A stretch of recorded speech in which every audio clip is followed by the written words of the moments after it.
Hey, and thanks for joining us for Ridge Church Online. My name's Dan. I'm one of the pastors here, and we want to welcome you as you take in this sermon. We do also want to remind you that we have full worship services every Sunday morning right here in Maple Ridge at our building at 10:30 a.m. That's the best place. We'd love to see you, to meet you, and to connect with you. We'd also love to get you plugged into community and to the life of our church. Our vision is that our city would know Jesus, and that's through knowing Jesus, that's through being known in community, and that's through knowing and loving and serving our city. Best way you can do that is email us, hello@ridgechurch.ca, and someone will reach out and help get you plugged into community or into serving or wherever is best for you. But as you take in this sermon, what we hope is that it encourages you, challenges you, and grows you in your faith in Jesus. We look forward to connecting with you soon, whether in email or in person, and we hope you enjoy this message.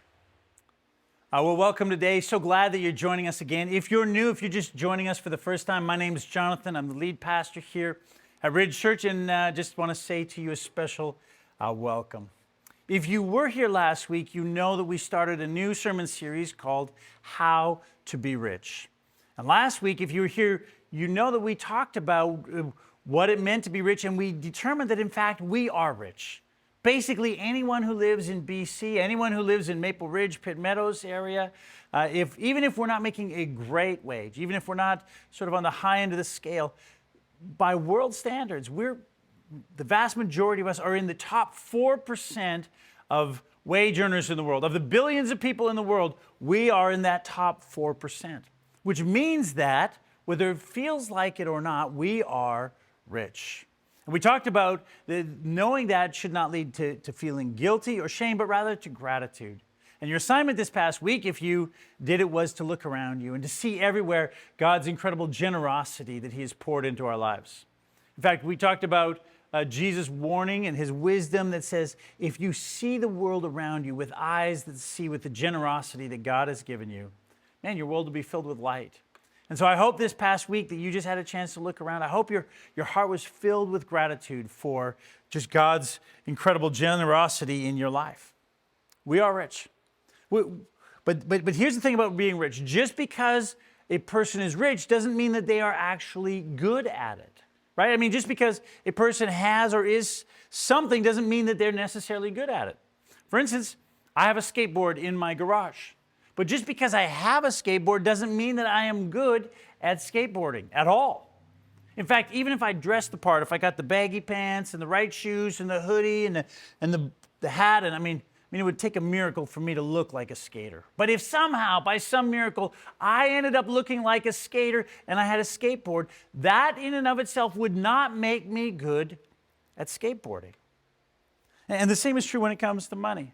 I mean, Sports Illustrated reports that an amazing 78% of NFL players end up bankrupt or in severe financial stress within 2 years of retirement. Think about that. And when it comes to those guys playing in the NBA, 60% of players are broke within 5 years of walking off the court. And in another study done on lottery winners, they found that almost half of all lottery winners, had spent all of their winnings within 5 years of their original win. And that isn't just a problem for people who become rich in a short period of time. That's also a problem that is especially apparent among those who are about to inherit wealth. You know, in the States and by some degree in Canada, but certainly in the States, the stats tell us that there are somewhere around 20,000 families in the U.S. that have a net worth of at least $100 million or more. And the stats also tell us that there are another million families that are what financial planners called a junior wealth, that have $10 million in each of their families. And so you can imagine the complexity of managing that kind of money. There's all kinds of different places where that money is held, different investments. The markets can change so easily. Old technology can suddenly become obsolete. What was a craze last year and everyone had to have it is suddenly the dinosaur this year and nobody is buying it anymore. And the problem is, The problem, one of the biggest challenges that these wealthy families face is how to prepare the next generation to manage that kind of wealth. In fact, there's a whole industry that's developed to help families help their next generation understand how to do it because they understand what we often don't easily understand, and that is this, that just because you possess wealth doesn't mean that you are necessarily good at being rich. And to compound that problem, it turns out that those who have money are also not very good at talking about it. The uber rich, for example, this crowd that we're talking about, the 100 million plus, I mean, to talk about their wealth, they would consider that incredibly self-demeaning and vulgar. They do not want to talk about their wealth. So if you sit them down for an interview, they're happy to talk about this and that. But if you get talking about their wealth, that interview will be over in an instant. And here's why. Here's why. Because those who have that kind of wealth don't want it to be the primary way that they are defined. They want to be known for who they are and for what they think and for some of the things that they do. But the danger is if you talk about their wealth, it looks like it's their wealth that has made them who they are. And they don't want that. So they don't talk about it, which is fine, except for that it means that there is a widening gap between money and the instruction for how to use it. In fact, it turns out that the people who need to have conversations the most about money are the ones who are least likely to have them. They are like the uber-rich old wealth families. And they are like, certainly in North America, church families, like our church, like thousands of churches in North America. You know, sometimes when we get talking about money in the church, people say, "Oh, you shouldn't talk about money in the church." I mean, it's awkward, it's sensitive. You shouldn't talk about money in the church, but we should. It's part of life. In fact, it's an incredibly important part of life, and especially for those of us who are part of the church in North America. Because of God's incredible generosity and graciousness to us when it comes to finances, it's more important than ever that we who are part of the church in North America talk about how to be good at being rich with the money that God has given to us. In fact, Jesus himself talked regularly about money and possessions. In fact, he talked more about money and possessions than everything that he said about heaven and hell combined. So, let's talk. I mean, what we're seeing is that just because people have money doesn't mean that they're good at it. And those who do often don't even have the conversations that are necessary in order to become good at it. You know, between I think it was first and second year of university, I worked at a landscaping company. We did hardscaping, which meant that when someone got a new home, we would come in and we would build retaining walls and decks and put down paving stones and put in pergolas. And I mean, we would make their yard look amazing, which meant that most of the work that we did was on brand new, very large homes that belonged to relatively wealthy people. And in that year, I think I was 19 or 20. I mean, in that year, I learned something very quickly and very profoundly about people and their money. We would go from one house to the other, and we'd do, one job and the next. And what I learned very quickly that summer is that there are some people, some rich people, who own their money. But I also met a bunch of rich people whose money owned them. And it was so obvious in the way that they treated us, in the way that they talked, in the way that they dealt with the issues that inevitably came up when you did that kind of work. Some rich people owned their money. And for others, their money owned them. You see, if you want to be good at being rich, it's about a lot more than just deciding where you're going to spend your money and what you're going to do with it. Being good at being rich requires you to be aware of what your money is doing to you. Because money has a profound effect on people, on how they think, on how they act, on how they see the world, on how they treat the people around them. And so if we want to be good at having money, if we want to know how to be rich, the place we have to start is by understanding that there are some side effects that come with having money. Apostle Paul made this very point in a letter that he wrote to one of his young mentors. It was a guy named Timothy. Now, Timothy himself wasn't particularly wealthy, but he was a pastor working under the direction of the Apostle Paul, and he was being sent by Paul to visit some of these churches that Paul had planted. And the churches that Paul had planted were in a number of port cities around the Mediterranean. Port cities like Ephesus, for example, which meant that they were filled with traders and business people, and that the people in those cities in general were fairly well-to-do. They were like Vancouver, a port city with all kinds of businesses and trading going on, and the people around it and the surrounding suburbs who were all rich by the standards of the day. And so Paul writes to them to give Timothy instructions, because among these people who were well-to-do, there were many who were giving their life to follow Jesus. They were taking on this new worldview. And so Paul instructs Timothy on how to help them understand how to be rich. And here's what Paul writes to Timothy. In 1 Timothy chapter 6, beginning in verse 17, Paul says this: "Command those who are rich in this present world not to be arrogant, nor to put their hope in wealth, which is so uncertain." So, here's what Paul writes. He says, there are two side effects, two things that you need to warn people about when it comes to the money that they have. He says, warn them that money can make us arrogant. And secondly, warn them that over time, money can become the primary source of our hope, so that we end up thinking that we are, in fact, self-sufficient. See, Paul is saying, look, there are, in fact, side effects to having money. Money has this sort of gravitational pull, and when you get into the gravitational pull of that money, it just draws you in, and you have to compensate for that pull.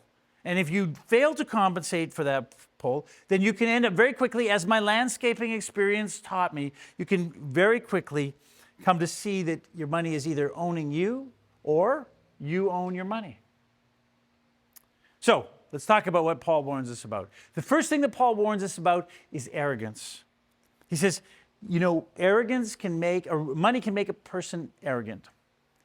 Don't know if you've ever met a rich person who is arrogant, but I'll bet you have, right? The definition of arrogant is this: having an inflated sense of self-worth. And if that's what arrogance is, then it's easy to see how people can become arrogant when they have lots of stuff. We learn this very early in life, don't we? I mean, think back to your days in high school. One day you get a brand new, really nice pair of shoes or something else, whatever it is, and you go to school and you notice that people notice, but you don't let them notice that you notice that they notice, but nevertheless, they know. And guess what? You feel better about who you are. You have a better sense of your self-worth because you have something nice, right? This is kind of how it works for us. And the opposite is just as true. I mean, I remember one day when I was in high school, I'd had this not a bad little car. It broke down. And so that week I had to take my parents' old, ugly station wagon to youth group. And I remember after youth group, the gang was hanging out, a whole bunch of us, and we decided to make a run to McDonald's. And I watched as 6 of my friends crammed themselves in my buddy's tiny little car that only seated 4 people and left me driving all alone in my giant, station wagon boat to McDonald's because they didn't want to be seen in my ugly brown parents' station wagon. The less nice things, the less value it seems to be that we had. And I mean, that just is something for us as human beings. And I don't know if you've ever seen this show that's on Netflix right now. It's called Inventing Anna. It's based on the real-life story of a lady named Anna Sorkin. Anna Sorkin was not a particularly rich lady, but she came to New York as a young lady and passed herself off in New York high society as a German heiress named Anna Delvey. And if you watch the story, I mean, it's fascinating the kind of arrogance that she has. She treats people with arrogance. She acts arrogant all the time. And yet it's remarkable to see how people not only put up with, but accept that kind of arrogance. Why? Because she is rich. And we have this thing, or at least she passes herself off as rich, and we have this idea that somehow people who are rich are smarter. They're more competent because obviously they got all this money. In fact, when a rich person suggests ideas, we're more inclined to think that they're better ideas. Things just sound better. They look better when they come from rich people, which means that in the end, our tendency is to apply more value to those who are rich. And so for those who are rich, it's easy to become arrogant. And again, we're not just talking about the uber rich who are conning people in New York high society. This is a danger for us. The danger for us is that as we accumulate more things, that we begin to think that somehow that makes us just a little better, just a little smarter, just a little bit, a leg up on the people that have a little less. And Paul warns us, this is one of the dangers of being rich. We're not to become arrogant as we do. It's the first side effect. The other side effect is that if you're rich, the danger is that your hope will migrate towards your money. And if you fall into this trap, the wealthier you get, the more hope that you're going to put in your money. Now, of course, that there is hope that comes from having money. It's hopeful when you've got the kind of money to pay the bills and to save for your future and to give some away. So in one sense, there is hope that comes from having money. But when the Bible talks about hope, when the Bible uses the word hope, what it's talking about is the sure confidence in your life. It's talking about that firm place on which you stand, where you find strength and security and hope in the midst of the hardest and most difficult times of your life. And you see, it's one thing to have money and hope. Again, I hope you're hearing that to have money isn't necessarily a bad thing. It's one thing to have money and hope, but it's a totally different thing to put your hope in your money. In fact, when you begin to do that, then you enter onto a slippery slope. Now, nobody would think that they're doing that very thing. We're putting money in our TFSA, our RSP, a savings account, and insurance policies, all of those things. And those aren't bad things at all. In fact, those are good things to do. But the danger is when we begin to do that gravitational pull of money begins to pull upon us. And we begin to be tempted to think that that's the place where we can find our hope, our strength, our stability, our security. I remember a story my dad told me when I was young. He told me that long ago, when I was quite young, that he invested with a number of guys from his work that he was at in an apartment complex. They bought a 10-unit apartment complex, and he went in with 6 other guys. There was 7 guys, 2 that were really rich, that had the lion's share of that investment, and then the 5 of them that each had just a tiny little investment in that apartment. And so he invested what for them was a significant sum of money. But the economy was booming and things were going well. He's like, this is a sure bet. Even if something were to go wrong, even if we had some problems with this whole thing, the banks are going to go after those rich guys because they've got all kinds of money. They'd be the easy target. So they started the investment. But not too long after that, the economy went into a serious tailspin. And everything went bust. And what happened is the really rich guys, they had all sorts of different creditors circling around them trying to get money from them. And so the bank that these guys owed the money to for this investment, they didn't bother going after the rich guys. Instead, they went after the 5 other guys that didn't have so much money. But they wanted to get all of the money out of them to pay for that investment. Which meant that at one point, my dad got a notice from the bank that the bank was going to repossess the house and all of the contents in the house. So you can imagine the kind of stress that would have put on him. And he told me that one night he lay in bed.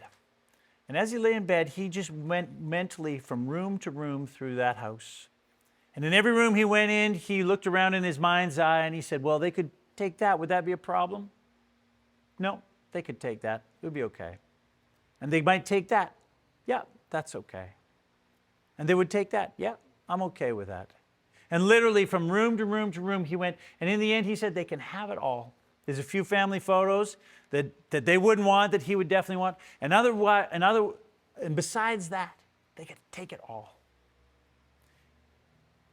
And what he was doing was reminding himself again that his hope was not in his family home, not in this thing that he had spent much of his life working towards and saving. His hope was in something much greater, something much more firm than that hope. And by the way, I just want to encourage you parents, you should tell those kinds of stories. If you've got those kinds of stories, you should tell them to your kids. Because that story, it just lodged in my heart. It always reminded me, we don't put our hope ultimately in the money that we have. For my dad, it wasn't a great investment, although it seemed like a sure thing at the time. But of course, there's always a risk when you invest. That just is. My folks, on the other hand, had friends who would never dream of investing. It was too risky. No, instead, they very faithfully, for years and years and years, saved for their retirement, and they put it into a money market thing that was huge and very carefully managed and relatively conservative. And their thing was, we're not taking any risks, because at the end, we want to make sure that we've got the resources that we need. And for years, they did that, until they came to the time for their retirement. And it was around 2006. I remember 2006, we drove to Calgary. That's where my family lives. And I remember driving through some of those little towns in the middle of there, Revelstoke or Golden, on the way to Calgary. And I remember outside one of the Tim Hortons there, they had a sign out saying, employees wanted starting wage $21 an hour. I thought, this is crazy. Look at how this economy is booming. They have to pay people that kind of money. And when we got to Calgary, every young guy, every 25-year-old guy was driving around with a brand new $80,000 truck. There was money everywhere. It was 2006, but what none of us knew was that across the continent on a small street in the city of New York, a street called Wall Street, there were a bunch of bankers who were quietly but furiously selling subprime mortgages as fast as they could. And a year later, by the year 2007, the whole thing blew up, and there was a subprime mortgage crisis, and the economy tanked, and the markets crashed. And this beautiful couple, the wonderful people who had spent their life so carefully saving and putting their funds into this safest sort of reasonable place that they could so that they could begin their retirement, as they came to that moment, it all disappeared. Now, I don't know those people well enough to know how they responded. I know that they're nice people, they're followers of Jesus. But if they had put their hope in their money, if they had allowed over those years for their hope to migrate to that money that they had been so faithful with and so careful in saving, then when that all went up in the matter of a year, because of the decision of a bunch of bankers thousands of miles away, if they put their hope in that, then they wouldn't have just been disappointed. It would be hard no matter what, but they would have been devastated. And what should have been their golden years would have been spent instead in deep sense of sorrow and loss and anger and bitterness, because they'd put their hope in something that had disappeared overnight. Now again, listen, don't hear me saying that you shouldn't make investments. That's not what I'm saying. And don't hear me saying that you shouldn't prepare for your retirement. I'm not saying that either. You should make investments. You should prepare for your retirement. But here's what I'm pointing out. And it's exactly what the Apostle Paul says in this verse again. And that's this: those of us who are rich in this present world should not be arrogant, and nor should we put our hope in wealth, which is so uncertain. You see, for poor people, it's not really a problem. They don't struggle with putting their hope in riches. For them, money has proven to be a poor source of their hope. In fact, if anything, they know best of all how quickly money can let you down. But it's tougher for those of us who are rich. Proverbs 18:11 says this, "The wealth of the rich is their fortified city. They imagine it a wall too high to scale." In other words, what he's saying is this, rich people, and now again, we're talking about us here, right? Rich people have the potential to see their money as a source of safety and security. When something threatens our way of life, we just write a check. We just swipe the credit card and neutralize that threat in our lives. When we need the money, when we've got a problem, we just get the money and away we go. But when this pattern is repeated over and over again over the course of years, then we who are rich are in danger of imagining that money becomes sort of a wall around us that protects us.